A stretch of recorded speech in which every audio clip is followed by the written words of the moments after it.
جو نبی صلی اللہ علیہ وآلہ وسلم کے وسیلے سے آدم علیہ السلام کی توبہ قبول ہونے کا واقعہ ہے، یہ المستدرک للحاکم میں موجود ہے۔ اگرچہ امام حاکم نے اس کی تصحیح بھی کی ہے کہ یہ حدیث صحیح ہے، لیکن امام ذہبی جنہوں نے اس کے اوپر بعد میں تحقیم کی، ان کا موقف یہ ہے کہ اس میں ایک کذاب راوی ہے، اور امام ذہبی کی بات ہی زیادہ مضبوط ہے کہ روایت کمزور ہے۔ اور ویسے بھی یہ ایک اسلوب کے بھی خلاف ہے، کیونکہ صحیح بخاری میں 1010 نمبر حدیث ہے کہ سیدنا عمر رضی اللہ تعالیٰ عنہ کے زمانے میں جب قحط پڑ جاتا تو سیدنا عباس ابن عبد المطلب کو وہ لے کے آتے اور کہتے اے اللہ، جب تک تیرے نبی ہم میں موجود تھے ہم ان کے ذریعے سے تیری طرف وسیلہ اور توسل اختیار کرتے تھے، اب ان کے بعد ہم ان کے چچا کو لے کے آئے، ان کی دعا کی برکت سے بارش نازل فرما، تو بارش نازل ہو جایا کرتی تھی۔ وسیلہ اور توسل یہ ہے کہ جو سامنے بندہ موجود ہے اس سے دعا کروائیں۔ آج نبی علیہ السلام دنیا میں سامنے موجود ہو، ہم آپ صلی اللہ علیہ وآلہ وسلم سے ہی دعا کروائیں گے، لیکن قبر مبارک پہ جا کے کسی صحابی نے کوئی بھی صحیح سند سے ثابت نہیں۔ ایک کمزور سی روایت المصنف ابن ابی شیبہ سے پیش کرتے ہیں، اس میں بھی آمش مدلس ہیں اور ان سے روایت کر رہے ہیں، سما کی تصریح نہیں ہے۔ باقی بخاری میں جب موجود ہے کہ قحط پڑا ہے تو سیدنا عمر کا ایٹیچیوڈ کیا تھا، ٹھیک ہے، کہ وہ انہوں نے بالکل عقیدہ امت کو بتا دیا کہ وسیلہ اور توسل کیا ہے۔ اور سیدنا عمر ان راویوں میں سے ہیں بخاری و مسلم کی ان احادیث کے کہ جب غزوہ جو صلح حدیبیہ کے موقع پر جب پانی کم پڑ گیا تو سیدنا عمر رضی اللہ تعالیٰ نے نبی علیہ السلام کو پیالہ دیا، آپ صلی اللہ علیہ وسلم نے اپنی مبارک انگلیاں اس میں ڈالیں تو چشمے پانی کے جاری ہو گئے۔ سیدنا عمر کو تو پتہ تھا کہ آپ کے مبارک ہاتھوں سے پانی کے چشمے جاری ہوئے ہیں، تو وہ کہہ سکتے تھے یا رسول اللہ صلی اللہ علیہ وسلم جب آپ ہم میں موجود تھے، ہم آپ کے وسیلے سے دعائیں کرواتے تھے اللہ کے حضور، اب آپ کی قبر پہ پیالہ لے کے اپنا قبر مبارک سے ہاتھ باہر نکالیں۔ یہ تو انہوں نے نہیں کیا، الٹا بلکہ انہوں نے امت کو عقیدہ سمجھایا۔ یہ تو پھر شیخ زکریا کاندلوی صاحب نے فضائل درود میں اور الیاس قادری صاحب نے فضائل سنت میں لکھ دیا کہ وہ شیخ احمد رفاعی کے لیے 555 ہجری میں نبی علیہ السلام نے قبر مبارک سے نعوذ باللہ ہاتھ باہر نکالا، اور 90,000 لوگوں نے یہ مجمع نے یہ منظر دیکھا، اس میں شیخ عبد القادر جیلانی بھی ہیں۔ تو یہ سارے جھوٹے واقعات ہیں اس قسم کے۔ تو وہی جو حدیث ہے نا حاکم کی، اس میں موجود ہے کہ نبی علیہ السلام کے وسیلے سے آدم علیہ السلام کی توبہ قبول ہوئی، اور اس میں آگے ہے کہ پھر آدم علیہ السلام پوچھتے ہیں یا اللہ یہ محمد کون ہے، تو اللہ تعالیٰ فرماتا ہے کہ اگر میں محمد کو نہ پیدا کرتا تو کائنات کی کسی چیز کو پیدا نہ کرتا۔ یہ سارے الفاظ اسی ایک روایت کے اندر ہیں، وہ روایت اصول محدثین کے اندر ضعیف ہے، کیونکہ قصہ آدم اور ابلیس قرآن حکیم میں 7 دفعہ آیا ہے۔ اگر آدم علیہ السلام کی توبہ کا یہ واقعہ ہوتا تو قرآن پاک میں منوان اس طریقے سے آتا۔ 7 دفعہ ہی اللہ تعالیٰ نعوذ باللہ بھول گیا کہ بتانا کہ یہ بیچ میں الٹا دعا بھی آئی ربنا ظلمنا انفسنا، اور پورا سورۃ الاعراف میں ڈیٹیل آئی، سورۃ البقرہ کے اندر، سورہ صاد کے اندر، سورہ بنی اسرائیل کے اندر، سورۃ الکاف کے اندر، کہیں پہ بھی یہ بات ڈسکس نہیں ہوئی ہے۔ یہ تو بڑی امپورٹنٹ بات تھی۔ اور پھر انسانیت کی پیدائش کا مقصد نبی علیہ السلام کی اگر پیدائش ہے، یہ تو اس سے بھی زیادہ امپورٹنٹ بات ہے، یہ قرآن میں ہونی چاہیے۔ جبکہ قرآن حکیم میں سورہ ہود اگر آپ نکالیں تو پارہ نمبر جو 12 ہے اس کا پہلا پیج، آپ سورہ ہود کی جو ابتدائی آیات ہیں وہ آپ پڑھ کے دیکھ لیں، اللہ تعالیٰ نے اس کائنات کا مقصد بھی بتا دیا ہے کہ میں نے کیوں پیدا کیا۔ شروع کی آیات ہے، آیت نمبر جو ہے وہ 7 ہے سورہ ہود کی۔ وَهُوَ الَّذِي خَلَقَ السَّمَاوَاتِ وَالْأَرْضَ فِي 6 أَيَّامٍ، وہی ہے اللہ جس نے پیدا کیا آسمان اور زمین کو 6 دنوں میں۔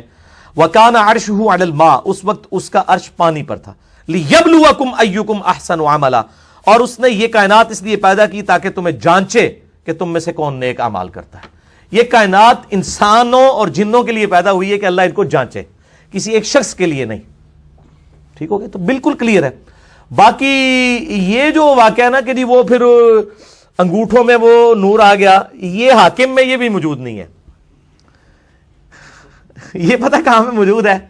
یہ انجیل برناباس کے اندر، جس کو میں بڑے عرصہ پہلے کہتا تھا کہ جعلی انجیل ہے، یہ کسی مسلمان نے بیٹھ کے لکھی ہے، اور کرسچنز تو پہلے نہیں مانتے۔ ہمارے پاس جب جو اسٹیبلش انجیل جو ہے، gospel of John, Luke, Mark's اور میتھیو، جو 4 ان کے اصحاب نے جمع کی ہوئی ہے، اس میں بھی کئی ایک جو ہے پروفیسیز نبی علیہ السلام کے بارے میں موجود ہیں، وہ کیوں نہ ہم پیش کریں؟ برناباس لے کے آتے ہیں۔ برناباس تو لگتا ہے کہ کسی مولوی نے، بلکہ مولویوں کے پینل نے بیٹھ کے لکھی ہوئی ہے، بالکل ٹارگٹ کر کے۔ یہ انجیل برناباس کے اندر ہے کہ آدم علیہ السلام کے انگوٹھوں میں نبی علیہ السلام کا نور آیا اور انہوں نے چوم کے آنکھوں کو لگایا۔ یہ وہاں اپنی کتابوں میں بھی جو اضافے کرتے تھے یا تعریف کرتے تھے یا لاتے تھے، اب عیسائیوں کی کتاب میں بھی ظاہر قرآن میں تو تعریف نہیں کر سکتے تھے، تو انہوں نے کہا کہ چونکہ یہود و نصارہ اپنی کتابوں میں کرتے رہے، تھوڑی سی ہم بھی اس میں کر دیں۔ ٹھیک ہے نا جی؟ اور میں آپ کو بتاؤں جتنے انٹلیکچوئلز ہیں ان کو پتہ ہے یہ بات، کبھی بھی انٹلیکچوئل لوگ جو ہیں وہ انجیل برناباس کا حوالہ آ کے نہیں دے رہے ہوتے جوز اور کرسچنز کو۔ ٹھیک ہے، جوز نے تو ماننا نہیں ہے، تو یہ بالکل یعنی کمزور گراؤنڈز کے اوپر، میں نے وہ ساری پڑھی ہے، وہ تو لگتا ہے کسی نے بیٹھ کے لکھی ہے، ٹھیک ہے نا۔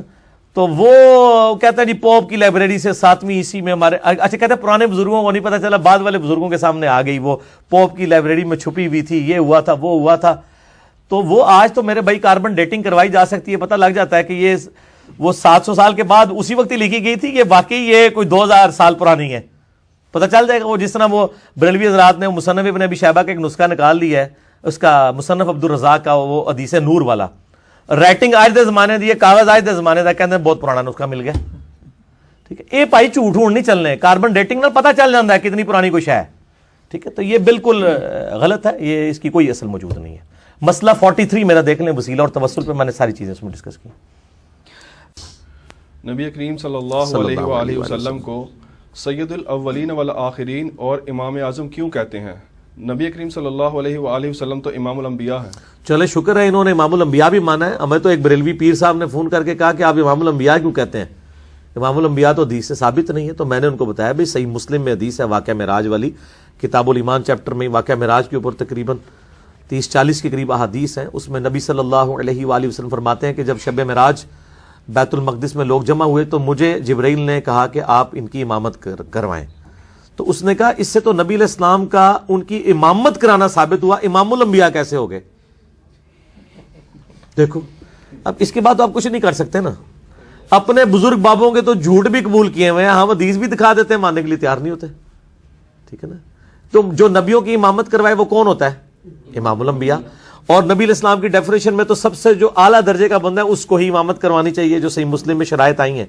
تو نبی صلی اللہ علیہ وآلہ وسلم کو پروٹوکول دے کے آپ صلی اللہ علیہ وآلہ وسلم کو امامت کے درجے کے اوپر فائز کیا گیا. سید الاولین والآخرین، بخاری و مسلم میں حدیث ہے کہ انا سید الاولین والآخرین، میں جو گزر چکے اور جو آنے والے ہیں میں ان کا سردار ہوں قیامت والے دن. کیوں؟ پھر آپ صلی اللہ علیہ وسلم نے فرمایا کہ سب لوگ اکٹھے ہو کے حضرت آدم علیہ السلام کے پاس آئیں گے، وہ پوری حدیث شفاعت مسئلہ 88B میں نے بیان کی ہے، اور الٹیمیٹلی میرے پاس آئیں گے اور میں پھر اللہ تعالیٰ کے حضور سجدہ کروں گا، اور اللہ تعالیٰ نے جو یعنی جو ڈیفائن کرے گا میرے لیے میں ان لوگوں کے لیے شفاعت کروں گا.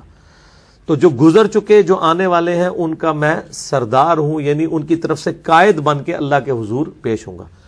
تو امام الانبیاء اور سید الاولین والآخرین اور اسی طریقے سے خاتم النبیین اور شفیع المذنبین، یہ اتنے بڑے بڑے ٹائٹل ہیں کہ ان کے مقابلے میں امام اعظم چھوٹا ٹائٹل ہے.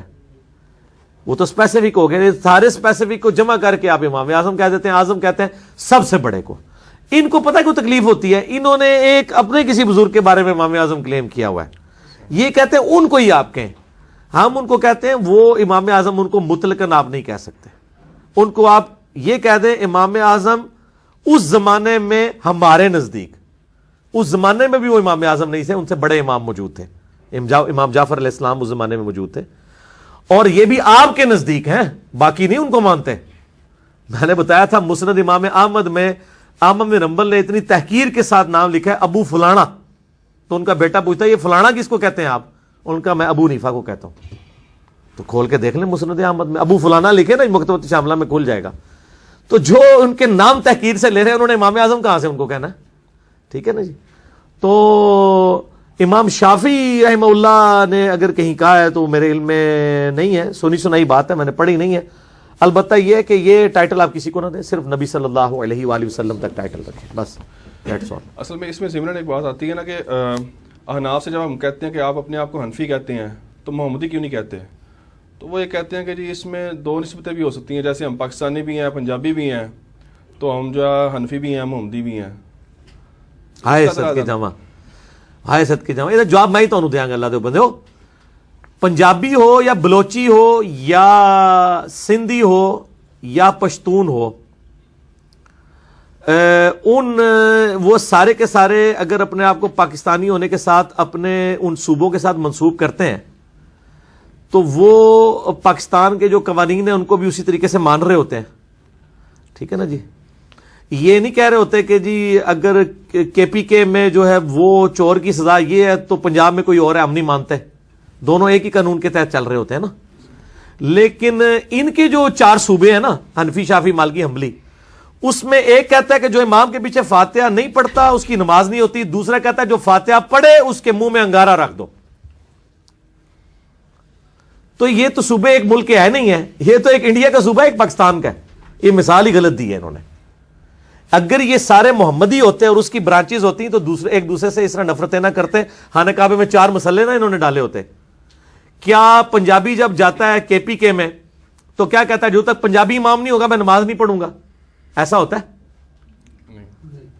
تو یہ پھر مثالیں کو دیتے ہیں. انہوں نے تو کعبے میں 4 مسلے ڈالے ہیں اپنے. اللہ میرا تو کلپ بھی چڑھا ہوا ہے جو خانہ کعبے میں 4 مسلے والا, اس کی باقاعدہ تصویر لگا کے پورا میں نے بتایا کہ 1925 تک کہاں پہ یہ 4 مسلے موجود تھے.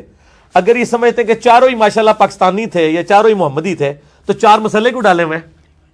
کیا یہ ہوتا تھا کہ حضرت ابوبکر صدیق نماز پڑھائیں تو حضرت عمر عثمان و علی نہ ان کے پیچھے پڑھیں, یا حضرت عمر پڑھا رہے ہیں تو باقی 3 نہ پڑھیں؟ ایسا تو نہیں ہوتا تھا. یہ مثالیں غلط دیتے ہیں اور یہ کہتے ہیں نا جی وہ سب کچھ اس میں کور ہو جاتا ہے. تو آڈے کہنے نال نہیں کور ہو جانا. کوڑ نہ مارو, جھوٹ نہ بولو, ٹھیک ہے نا. یہ سب کچھ پردہ ڈالنے کے لیے یہ باتیں کر رہے ہیں. بالکل ایسا نہیں ہے. اور محمدی ہم اس لیے کہتے ہیں, ہم تو کہتے ہیں محمدی سے بھی آپ اوپر جائیں, مسلم کہیں اپنے آپ کو. نبی علیہ السلام کو قرآن حکیم میں یہی حکم ہوا ہے انا اول المسلمین, اور قرآن حکیم میں ہوا سماکم المسلمین من قبل وفی ھذا. اس قرآن کے نزول سے پہلے ابراہیم علیہ السلام نے تمہارا نام مسلم رکھا تھا اور اس کتاب میں بھی اللہ نے تمہارا نام مسلم رکھا ہے. ہم کہتے ہیں آپ اس سے بھی اوپر آئیں, مسلم کہیں, اللہ کے سامنے سر تسلیم خم کرنے والا. اور کلمے میں چونکہ لا الہ الا اللہ محمد رسول اللہ صلی اللہ علیہ وآلہ وسلم, تو دوسرے نمبر پہ اگر کوئی چیز ہو سکتی ہے تو محمدی ہو سکتی ہے. اگر ان کے کلموں میں کہیں ان کے بزرگوں کے نام آتے ہیں تو ضرور ڈالیں. ہم کہتے ہیں اس سے امت کے ڈویژن میں اضافہ ہوا ہے. اگر یہ کہتے ہیں فروع اختلافات ہیں تو ایک دوسرے کے پیچھے نمازیں کیوں نہیں تھے یہ پڑھتے؟ ابو فلانا کہہ کے کیوں ایک دوسرے کو بلاتے تھے؟ ٹھیک ہے, اور نہ میری زبان کھلاؤ, بہت کچھ ہے. انہوں نے پردے رکھے نا. یہ اسی طریقے سے ہے وہ جیسے ہمارے سیاسی لیڈرز ٹی وی کے اوپر آگے بڑی پازیٹیو باتیں ہو رہی ہوتی ہیں. سٹارٹ ہی جب مخالف کا کرتے ہیں کہتے ہیں میں ان کا بڑا دل سے احترام کرتا ہوں, لیکن تو پتا ہے دلی کنی بڑی بڑی گالا کٹ رہا ہوتا ہے. یہی خوشی ہے. یہ سارے انہوں نے پردے نا یہ فاش نہ کراؤ, جتنے کر دیتا ہے اتنا ہی بہت ہے. دین کتابوں میں ہے یا شخصیات میں؟ اگر کتابوں میں ہے تو کتابیں کون سی ہیں, اور کیا ہم بالکل ہی شخصیات کے منکر ہو جائیں؟ نہیں, شخصیات کے منکر نہ ہو. آپ جن شخصیات کی کتابیں ہیں نا ان کے منکر نہ ہو. کتابیں لکھی ہیں صحیح بخاری صحیح مسلم, امام بخاری امام مسلم نے. آپ نے اپنے مولویوں کی کتابیں لوگوں کے ہاتھوں میں پکڑا دی ہوئی ہیں. اللہ تو بندو ایک ٹکٹ ہی 2 مزے تو نہ لو, ٹھیک ہے نا. شو آپ کس کو کر رہے ہیں؟ ہاتھی کے دانت آپ نے کچھ اور رکھے ہوئے ہیں اور اندر والے دانت کچھ اور ہیں.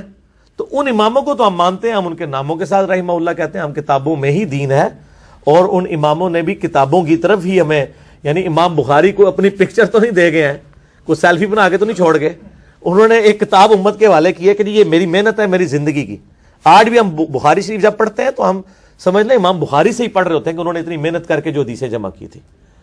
اگر امام بخاری امام مسلم کے ذریعے آپ آج کے 14ویں صدی کے 15ویں صدی کے بزرگوں کو آپ کو ڈگریاں دلوانا چاہتے ہیں تو تسی جناب الٹے بھی لٹک جاؤ, انہوں نے اسے ڈگری نہیں دینی. انہوں نے کوئی کنٹریبیوشن نہیں ہے.